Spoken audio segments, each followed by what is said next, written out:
भारत की पावन भूमि अतीत से ही वीर सपूतों की भूमि रही है। इसकी मिट्टी में ऐसी आन और शान छुपी पड़ी है, जो एक बार माथे पर तिलक लगा लेता है उस पर जादू सा प्रभाव चल पड़ता है और अपने लहू का एक एक कतरा देशभक्ति की वेदी पर बहाने के लिए तैयार हो जाता है। भारतवर्ष जब अंग्रेज़ों की गुलामी की जंजीरों में जकड़ा हुआ था, उस समय भारत की दीनहीन दयनीय दशा देखकर देश को आज़ाद कराने के लिए भारत माँ के अनेक वीर बहादुर सपूत सिर पर कफन बांधकर आज़ादी के कुरुक्षेत्र में कूद पड़े। भारत को आज़ादी दिलाने के लिए इन वीरों ने अपने प्राणों की आहुति देकर स्वयं को न्यौछावर कर दिया। ऐसे ही वीर थे राम प्रसाद बिस्मिल, जिन्होंने चाणक्य की तरह ब्रिटिश राज को ख़त्म करने की प्रतिज्ञा की थी। घर छोड़ने के बाद उन्होंने कभी मुड़कर नहीं देखा। राम प्रसाद बिस्मिल, जिनका जन्म 1897 ईस्वी में उत्तर प्रदेश में शाहजहाँपुर नामक स्थान पर एक मध्यम वर्गीय परिवार में हुआ। इनके पिता का नाम मुरलीधर था। बचपन से ही बिस्मिल पतन की राह पर चलने लगे।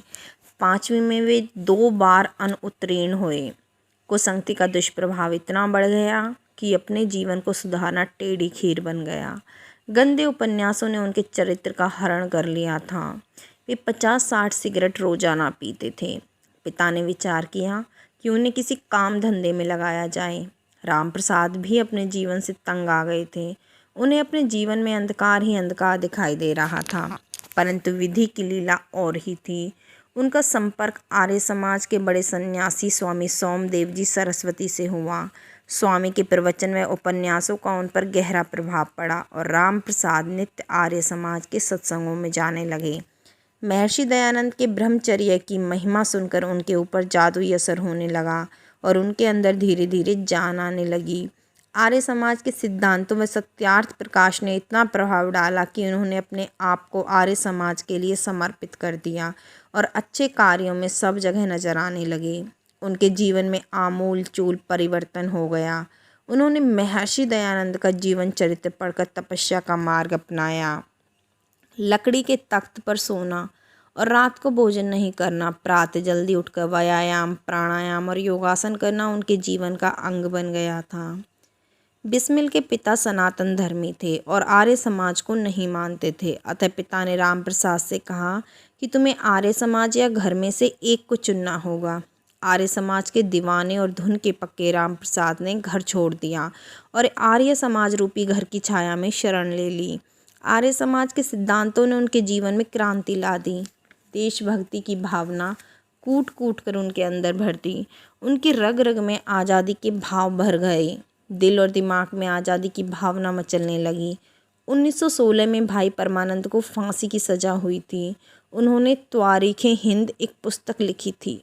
बिस्मिल उसे पढ़कर बहुत प्रभावित हुए और प्रतिज्ञा की कि ब्रिटिश सरकार से इस अन्याय का बदला लेकर रहूँगा। राम प्रसाद बिस्मिल ने सोचा कि ईंट का जवाब पत्थर से देने के लिए हमें हथियार चाहिए और हथियार खरीदने के लिए धन। अतः उन्होंने निर्णय लिया कि क्रांतिकारियों के साहित्य को छपवाकर अधिक से अधिक बांटा जाए। उन्होंने अमेरिका को स्वाधीनता कैसे मिली नामक पुस्तक प्रकाशित की, जिसकी बहुत बिक्री हुई। देशवासियों के नाम संदेश नामक पर्चा भी छापा। बाद में ब्रिटिश सरकार ने इन पर प्रतिबंध लगा दिया। जो धन इन पुस्तकों से मिला उससे उन्होंने अस्त्र शस्त्र खरीदे। वे स्वयं भी अच्छे लेखक थे। मन की तरंग, कैथरीन, स्वदेशी रंग आदि उनकी बहुत अच्छी रचनाएं थी, जिन्हें लोग चाव से पढ़ते थे। धन के अभाव के कारण बिस्मिल व उसके साथियों ने ट्रेन से सरकारी खजाना लूटने की योजना बनाई और उसमें सफल भी हुए। यह घटना काकोरी कांड से पूरी दुनिया में प्रसिद्ध है। उन्होंने 9 अगस्त 1925 की शाम को काकोरी के निकट चलती गाड़ी की जंजीर खींचकर रोक ली। गार्ड के डिब्बे में रखा सारा खजाना लूट लिया। इसके लिए उन पर वारंट जारी कर दिया और उनकी खोजबीन शुरू हो गई। वे किसी तरह प्रशासन से आंख बचाकर लखनऊ की ओर प्रस्थान कर गए। शाहजहाँपुरा स्टेशन पर गाड़ी पकड़ने के लिए आए। पुलिस चौकन्नी थी। इनके जाते हुए पुलिस वाले ने कहा, रुक जाओ वरना गोली चला दूंगा। दरोगा आगे बढ़ा और पूछा, तुम कौन हो और कहाँ जा रहे हो?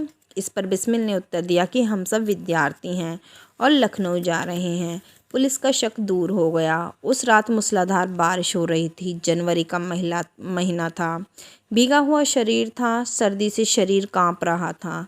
रात भर भीगते रहे परंतु अपने इरादे से नहीं डगमगाए। क्रांतिकारियों की खोज जोर शोर से जारी थी। लगभग 1 महीने के बाद चंद्रशेखर को छोड़कर सभी संलिप्त क्रांतिकारी पकड़े गए। लगभग 1.5 वर्ष तक मुकदमा चला। राम प्रसाद, अशफाकुल्ला, रोशन सिंह और राजेंद्र लाहिड़ी को फांसी की सजा सुनाई गई। देश भर में उनके प्राण बचाने का अभियान चलाया गया, लेकिन ब्रिटिश सरकार ने उन्हें माफ़ नहीं किया। काकोरी कांड अपने आप में अद्वितीय घटना थी।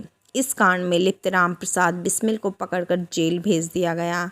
जेल के अंदर पहरेदार व अन्य कर्मचारी उनके व्यवहार से अत्यधिक प्रभावित थे। उन्होंने जेल से भागने की योजना बनाई, परंतु सोचा कि पहरेदार के साथ विश्वासघात होगा और बेचारा वह फंस जाएगा। वे धोखेबाजी और बेईमानी के खिलाफ थे। बिस्मिल व उनके साथियों को फांसी देने की तारीख निश्चित कर दी गई थी। वे नित्य जेल में हवन करते थे। जेल में ही उन्होंने अपनी जीवनी लिखी। उन्होंने कभी अपना संतुलन नहीं खोया। इसके बाद उनके मुख पर कभी भी दुख के चिन्ह नहीं दिखाई दिए। उनका प्रसन्न मुख देखकर जेलर ने पूछा था कि तुम्हारा गुरु कौन है। तब राम प्रसाद ने उत्तर दिया था कि जिस दिन उसे फांसी दी जाएगी उस दिन वह अपने गुरु का नाम बताएंगे, और ठीक ऐसा ही हुआ। जब बिस्मिल को फांसी दी जाने लगी तब जेलर ने वह बात याद दिलाई। तब बिस्मिल ने कहा था कि उसके गुरु हैं स्वामी दयानंद। बिस्मिल ने अपने दोस्तों के नाम फरमान लिखा था। साथियों, सबको मालूम है कि 19 दिसंबर 1927 को प्रातः 8 बजे फांसी के फंदे पर लटका दिया जाऊंगा। आज से मेरे जीवन की 3 रात बाकी हैं। उसके बाद मेरा शरीर दुनिया में विलीन हो जाएगा, परंतु जन्म मृत्यु परमात्मा के बनाए हुए अटल नियम हैं। मैं पुनः जन्म भारतवर्ष में ही लूँगा। मैं ईश्वर से हाथ जोड़कर प्रार्थना करता हूँ कि वो मुझे कई बार भारत माँ की कोख से इस पावन धरा पर पैदा करें। उन्होंने अपनी कविता में भी लिखा था, यदि देश हित में मरना पड़े मुझको सहस्त्रों बार भी, तो भी मैं इस कष्ट को निज ध्यान में न लाऊं कभी।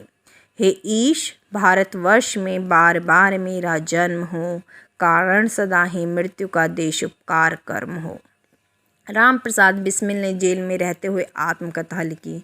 उस पुस्तक में बहुत अच्छी अच्छी बातें लिखी। उन्होंने लिखा कि चरित्र को ब्रह्मचर्य के पालन से, मनोयोग और योगाभ्यास से सुधारा जा सकता है। ब्रह्मचर्य के बिना जीवन शुष्क प्रतीत होता है। बल, बुद्धि, विद्या सभी ब्रह्मचर्य की शक्ति से प्राप्त होते हैं। सुरा, सुंदरी व मांसाहार से मनुष्य को दूर रहना चाहिए। अश्लील गज़ल और गाने नहीं सुनने चाहिए। उन्होंने कहा था कि स्वाधीनता का जो स्मारक बनाया गया है उसमें सबको सहयोग देकर एक उदाहरण पेश करना चाहिए। बिस्मिल हीरे की तरह कठोर था, कमल की तरह कोमल थे। जब उनकी माँ गोरखपुर की सेंट्रल जेल में फांसी देने से पहले मिलने आई तो राम प्रसाद आंसू नहीं रोक पाई। तब माँ ने कहा था, बेटा यह तुम क्या कर रहे हो? मैं तो अपने सपूत को एक योद्धा मानती हूँ। यदि रोते हुए ही मौत का सामना करना चाहते हो तो फिर आज़ादी की लड़ाई में हिस्सा ही क्यों लिया? यह बात सुनकर जेल के अधिकारी चकित रह गए। बिस्मिल ने कहा, माँ ये आंसू भय के आंसू नहीं हैं, ये हर्ष के आंसू हैं। तुम जैसी वीर माता को पाने की खुशी के हैं ये आंसू। बिस्मिल ने फांसी का फंदा चूमने से पूर्व भारत माता की जय, वंदे मातरम इनका उद्घोष किया। ईश्वर का ध्यान करते हुए वेद मंत्रों का उच्चारण किया और कहा कि हे ईश्वर, मुझे वर दो कि अंतिम सांस तक मैं तुम्हारा ही ध्यान करूं तथा तुम में ही विलीन हो जाऊं। फिर बिस्मिल ने अंतिम बार धरती माता को प्रणाम किया और मिट्टी का तिलक लगाया। फिर वंदे मातरम कहते हुए फांसी के फंदे पर झूल गए। एक बड़े जुलूस के रूप में उनकी शव यात्रा निकाली गई और गोरखपुर के नागरिकों ने वीर सपूत को विदाई दी।